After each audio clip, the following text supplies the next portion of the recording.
চলে গব্বর সিং এর সঙ্গে প্রধানমন্ত্রীর তুলনা। বিধানসভায় তুলনা টানলেন মুখ্যমন্ত্রী মমতা বন্দ্যোপাধ্যায়। তার বক্তব্য, সবাই ভয় প্রধানমন্ত্রীর সিদ্ধান্ত মেনে নিয়েছেন এবং নোট বাতিলের প্রসঙ্গ টেনে আজ এই কথাই বলেছেন মুখ্যমন্ত্রী।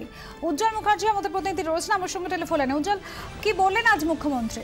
দেখো, সেটা হচ্ছে মুখ্যমন্ত্রী রাজ্যপালের বক্তব্যের উপরে ভাষণ দিচ্ছিলেন এবং সেখানে তিনি প্রথমেই নোট প্রসঙ্গে আসেন এবং মুখ্যমন্ত্রীর যে অবস্থান, বাইরেও তিনি যে অবস্থান ব্যক্ত করেছেন, এখানেও কিন্তু আজকে আরো চড়া সুরে কেন্দ্রীয় সরকারের এই সিদ্ধান্তের প্রতিবাদ করেন এবং প্রতিবাদ করতে গিয়ে তিনি বলেন যে ছোটবেলায় একটা গল্প আমরা পড়েছিলাম, ঘুমিয়ে যা গব্বর আসছে। এখানেও তাই, এখানেও কারোর ভয়ে মানুষ ঘুমিয়ে যাচ্ছে, মানুষ ইচ্ছে থাকলেও তার প্রতিবাদ জানাতে পারছেন না।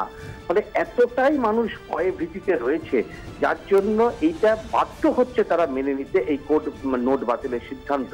অর্থাৎ সরাসরি প্রধানমন্ত্রীকে গব্বর না বললেও তিনি যে উদাহরণ আজকে টানলেন, তাতে কিন্তু গব্বর সিং এর সঙ্গে কার্যত প্রধানমন্ত্রীর কাজকর্মকে তুলনা করলেন এবং সেটা কিন্তু কোনো পাবলিক মিটিং এ না, বিধানসভায় বসে যেখানে দাঁড়িয়ে তার প্রতিটা মন্তব্যই কিন্তু লিপিবদ্ধ করা হয়।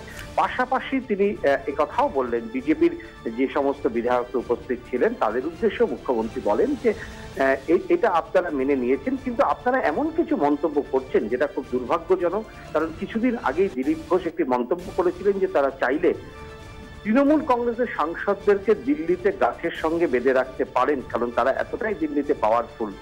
এই প্রসঙ্গ টেনে তিনি বলেন যে তিনিও চাইলে বিজেপির যে কোনো লোককে 2 মিনিটের মধ্যেই তাদের বিরুদ্ধে ব্যবস্থা নিতে পারেন এবং তারপরে কার্যত দিলীপ ঘোষের উদ্দেশ্যেই মুখ্যমন্ত্রী বলেন যে আপনাদের বিরুদ্ধে অসংখ্য মামলা এখানে রয়েছে, বহু অভিযোগ রয়েছে, কিন্তু তা সত্ত্বেও আপনাদের বিরুদ্ধে ব্যবস্থা নেওয়া হয় না, কারণ এটা তিনি চান না, রাজনৈতিক প্রতিহিংসা তিনি চান না। কিন্তু আপনার সরকার রাজনৈতিক প্রতিহিংসা করছে।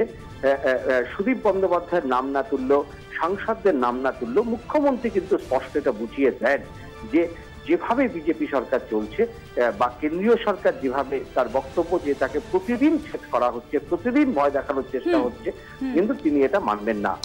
উজ্জ্বল, তুমি আমাদের সঙ্গে থাকো। এখানেই শেষ নয়, 100 দিনের কাজের ইস্যুতে আজ বিধানসভায় জোর বিধানটা বেঁধেছে আনিসুর রহমান। তিনি অভিযোগ করেন যে 100 দিনের কাজে রাজ্য 27 নম্বরে রয়েছে, অথচ মন্ত্রী সুব্রত মুখোপাধ্যায় দাবি করেছেন এই মুহূর্তে রাজ্যের স্থানে 1 নম্বরে। উজ্জ্বল মুখার্জি আমাদের প্রতিনিধি ছিলেন আমাদের সঙ্গে টেলিফোনে। উজ্জ্বল, আনিসুর রহমান তিনি এক ধরনের দাবি করছেন, অন্যদিকে সুব্রত মুখোপাধ্যায় তিনি এক ধরনের দাবি করছেন। কিভাবে এই ভিন্ন পরিসংখ্যান তারা দিচ্ছেন?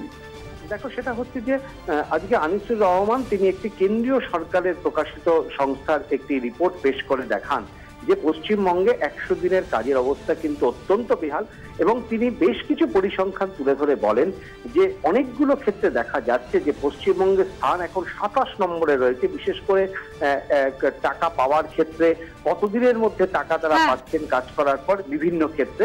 এই সময় সুব্রত মুখার্জি উপস্থিত ছিলেন, মুখ্যমন্ত্রীও ছিলেন। সুব্রতবাবু উঠে দাঁড়িয়ে বলেন যে তিনি অসত্য পরিসংখ্যান এখানে হাজির করছেন। এবছর পশ্চিমবঙ্গ 1 নম্বর স্থানে রয়েছে। শেষ পর্যন্ত কালকে তিনি সমস্ত নথিপত্র বিধানসভায় পেশ করবেন, স্পিকার এমনটাই নির্দেশ দিয়েছেন। ধন্যবাদ উজ্জ্বল।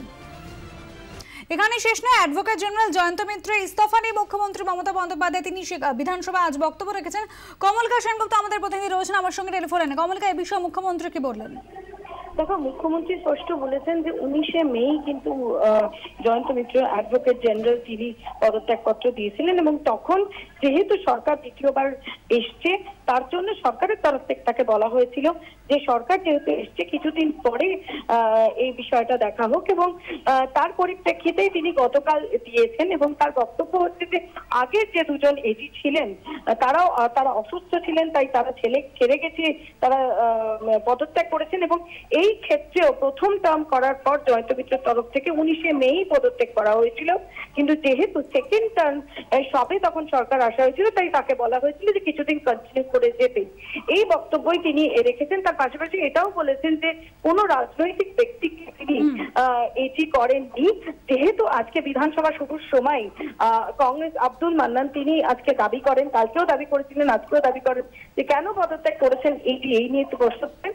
তার উত্তরে কিন্তু মুখ্যমন্ত্রী এই বক্তব্য দেন। কমলিকা, ভাঙড় নিয়ে আজ বক্তব্য রেখেছেন মুখ্যমন্ত্রী, কি বলেছেন তিনি?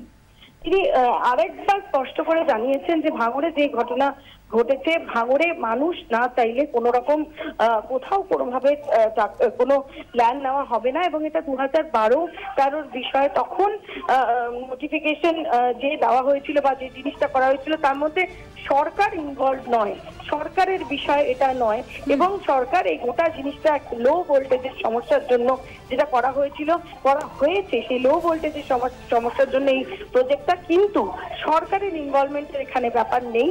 যারা এতে মারা গেছেন তাদেরকে সরকার কম্পেনসেশন দিয়েছেন। ধন্যবাদ কমলিকা।